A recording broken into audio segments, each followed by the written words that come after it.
Assalamualaikum warahmatullahi wabarakatuh. Perkenalkan, kami dari kelompok 4 mata kuliah perpajakan akan membahas tentang ketentuan umum dan tata cara perpajakan atau KUP.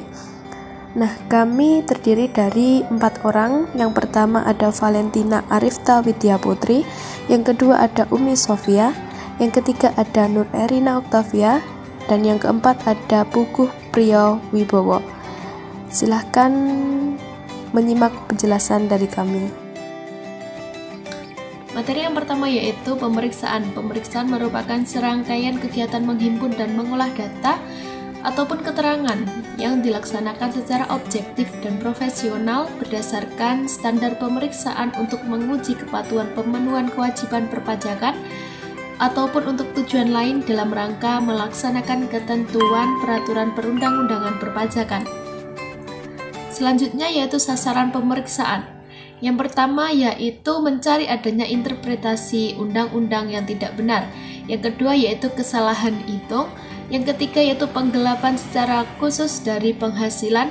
Dan yang terakhir yaitu pemotongan dan pengurangan tidak sesungguhnya yang dilakukan oleh wajib pajak dalam melaksanakan kewajibannya dalam perpajakan. Materi yang kedua yaitu penyidikan tindak pidana di bidang perpajakan. Hal ini merupakan suatu tindakan yang dilakukan oleh penyidik guna mencari dan mengumpulkan suatu bukti, di mana dengan bukti tersebut membuat terang tindak pidana dalam bidang perpajakan serta mempermudah dalam menemukan pelaku atau tersangkanya. Penyidikan tindak pidana di bidang perpajakan ini telah diatur dalam Undang-Undang Nomor 8 Tahun 1981 tentang KUHP. Untuk penyidiknya sendiri yaitu pejabat pegawai negeri sipil yang berada di lingkungan Direktorat Jenderal Pajak yang diberi wewenang khusus sebagai penyidik untuk melakukan penyidikan tindak pidana di bidang perpajakan sesuai dengan ketentuan perundang-undangan. Materi selanjutnya yaitu surat tagihan pajak atau STP. STP merupakan surat untuk melakukan tagihan pajak ataupun sanksi administrasi berupa bunga ataupun denda. STP ini memiliki kekuatan hukum yang sama dengan surat ketetapan pajak, sehingga dalam penagihannya dapat dilakukan dengan surat paksa. Syarat pengeluaran STP yaitu yang pertama, pajak penghasilan dalam tahun berjalan tidak atau kurang dibayar. Yang kedua yaitu terdapat kekurangan pembayaran pajak akibat salah hitung. Selanjutnya, wajib pajak dikenai sanksi administrasi berupa bunga ataupun denda. Yang keempat, pengusaha kena pajak yang tidak membuat faktur pajak atau sudah membuat faktur pajak tetapi tidak tepat waktu. Yang kelima yaitu pengusaha kena pajak yang tidak mengisi faktur pajak dengan lengkap. Selanjutnya ada pengusaha kena pajak yang melaporkan faktur pajak tidak sesuai dengan penerbitan faktur pajak. Yang terakhir yaitu pengusaha kena pajak yang gagal produksi dan telah diberikan pengembalian pajak masukan. Yang selanjutnya ada fungsi dari STP. Yang pertama yaitu sebagai koreksi atas jumlah pajak yang terutang.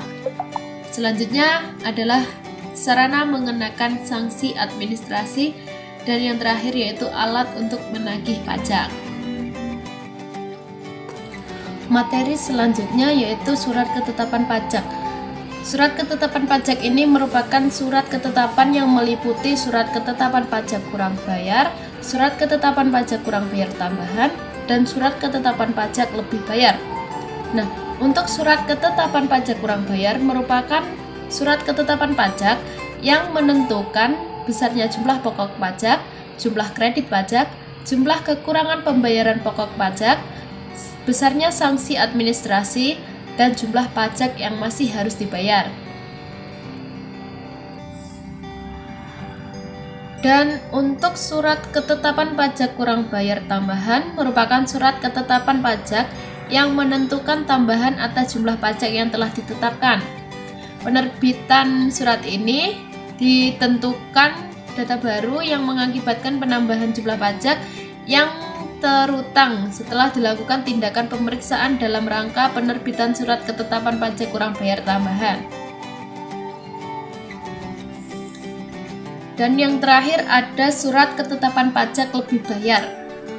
Merupakan surat ketetapan pajak yang menentukan jumlah kelebihan pembayaran pajak karena jumlah kredit pajak lebih besar daripada jumlah pajak yang terutang atau seharusnya tidak terutang. Penagihan pajak dengan surat paksa. Penagihan pajak dengan surat paksa dapat dilakukan apabila terhadap penanggung pajak telah dilaksanakan penagihan seketika dan sekaligus, atau penanggung pajak tidak memenuhi ketentuan sebagaimana tercantum dalam keputusan persetujuan angsuran atau penundaan pembayaran pajak. Dalam hal apabila terhadap penanggung pajak yang bersangkutan dapat diterbitkan surat paksa tanpa menunggu jatuh tempo atau tanpa menunggu lewat waktu 21 hari sejak surat teguran diterbitkan. Menurut pasal 8 ayat 1 Undang-Undang Nomor 19 Tahun 2000 dinyatakan bahwa surat paksa diterbitkan apabila A. Penanggung pajak tidak melunasi utang pajak sampai dengan tanggal jatuh tempo pembayaran dan kepadanya telah diterbitkan surat teguran atau surat peringatan atau surat lain yang sejenis. B. Terhadap penanggung pajak telah dilaksanakan penagihan seketika dan sekaligus. C. Penanggung pajak tidak memenuhi ketentuan sebagaimana tercantum dalam keputusan persetujuan angsuran atau penundaan pembayaran pajak. Proses penagihan pajak dengan surat paksa. Yang pertama, surat paksa diterbitkan oleh pejabat. Yang kedua, surat paksa diserahkan kepada jurusita pajak yang akan melaksanakan tugas penagihan pajak dengan surat paksa. Yang ketiga, surat paksa diberitahukan oleh jurusita pajak dengan pernyataan dan penyerahan surat paksa kepada penanggung pajak. Yang keempat, pemberitahuan surat paksa dituangkan dalam berita acara yang sekurang-kurangnya memuat hari dan tanggal pemberitahuan surat paksa, nama jurusita pajak, nama yang menerima, dan tempat pemberitahuan surat pajak. Yang kelima, surat paksa terhadap orang pribadi diberitahukan oleh jurusita pajak kepada penanggung pajak, orang yang bersama penanggung pajak, salah seorang ahli waris, dan para ahli waris. Yang keenam, surat paksa terhadap badan diberitahukan oleh jurusita pajak kepada pengurus, pemegang saham, dan pemilik modal baik di tempat kedudukan badan yang bersangkutan. Sanksi-sanksi perpajakan. Sanksi perpajakan merupakan pemberian sanksi bagi wajib pajak yang tidak memenuhi kewajibannya sesuai dengan ketentuan peraturan perundang-undangan perpajakan yang berlaku. Dalam undang-undang perpajakan dikenal dua macam sanksi, yaitu sanksi administrasi dan sanksi pidana. Sanksi administrasi merupakan pembayaran kerugian kepada negara, khususnya yang berupa bunga dan kenaikan. Berdasarkan Undang-Undang Ketentuan Umum Perpajakan Nomor 16 Tahun 2009, terdapat tiga macam sanksi administrasi, yaitu 1. Denda administrasi, yaitu sanksi pajak yang dikenakan kepada wajib pajak yang melanggar ketentuan perundang-undangan perpajakan. Yang kedua, sanksi administrasi berupa bunga, meliputi bunga pembayaran atau bunga karena melakukan pembayaran pajak tidak tepat pada waktunya. Bunga penagihan atau bunga karena pembayaran pajak yang tidak dilakukan dalam batas waktu pembayaran, dan bunga ketetapan atau bunga yang dimasukkan dalam surat ketetapan pajak tambahan pokok pajak. Yang ketiga, sanksi administrasi kenaikan adalah sanksi yang paling ditakuti oleh wajib pajak. Hal ini dikarenakan bila dikenakan sanksi tersebut, jumlah pajak yang harus dibayar bisa menjadi berlipat ganda. Sanksi pidana berupa denda pidana. Pidana kurungan dan pidana penjara dikenakan sesuai dengan tindak pelanggaran dan tindak kejahatan yang dilakukan pihak-pihak terkait. Assalamualaikum warahmatullahi wabarakatuh. Di sini saya akan menjelaskan syarat keberatan. Wajib pajak dapat mengajukan keberatan hanya kepada Direktorat Jenderal Pajak atas suatu. Yang pertama adalah surat ketetapan pajak kurang bayar. Yang kedua, surat ketetapan pajak kurang bayar tambahan. Ketiga, surat ketetapan pajak lebih bayar. Keempat, surat ketetapan pajak nihil. Yang kelima, pemotongan atau pemungutan pajak oleh pihak ketiga berdasarkan ketentuan peraturan perundang-undangan perpajakan. Syarat pengajuan keberatan diajukan secara tulis dalam bahasa Indonesia. Yang kedua adalah mengemukakan jumlah pajak yang terutang atau dipotong disertai dengan alasan-alasan yang menjadi dasar perhitungan. Yang ketiga adalah satu keberatan diajukan adanya untuk satu surat ketetapan pajak, satu pemotongan pajak, atau satu pemungutan pajak. Yang keempat adalah wajib pajak telah melunasi pajak yang masih harus dibayar. Yang kelima adalah diajukan dalam waktu 3 bulan. Keenam, surat keberatan ditandatangani oleh wajib pajak. Yang ketujuh, wajib pajak tidak mengajukan permohonan sebagaimana dimaksud dalam pasal 36 Undang-Undang KUP. Keberatan hasil pemeriksaan. Keberatan merupakan upaya yang dapat ditembus wajib pajak yang merasa tidak atau kurang puas atas suatu ketetapan pajak yang dikenakan pada satu gugatan oleh pihak ketiga. Wajib pajak hanya dapat mengajukan keberatan terhadap materi atau isi dari surat ketetapan pajak yang meliputi jumlah rugi berdasarkan peraturan perundang-undangan perpajakan, jumlah besarnya pajak, atau terhadap materi atau isi dari pemotongan atau pemungutan pajak. Baik, untuk selanjutnya saya akan menjelaskan materi tentang proses permohonan banding pajak dan proses permohonan peninjauan kembali pajak. Untuk pertama yaitu proses permohonan banding pajak. Untuk yang pertama yaitu wajib pajak menerima surat keputusan keberatan pajak.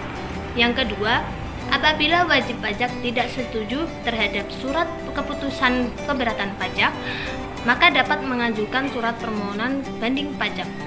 Yang ketiga, permohonan banding pajak diajukan ke pengadilan pajak dengan menggunakan formulir yang disediakan. Yang keempat, permohonan banding pajak harus dilengkapi dengan syarat yang telah ditetapkan.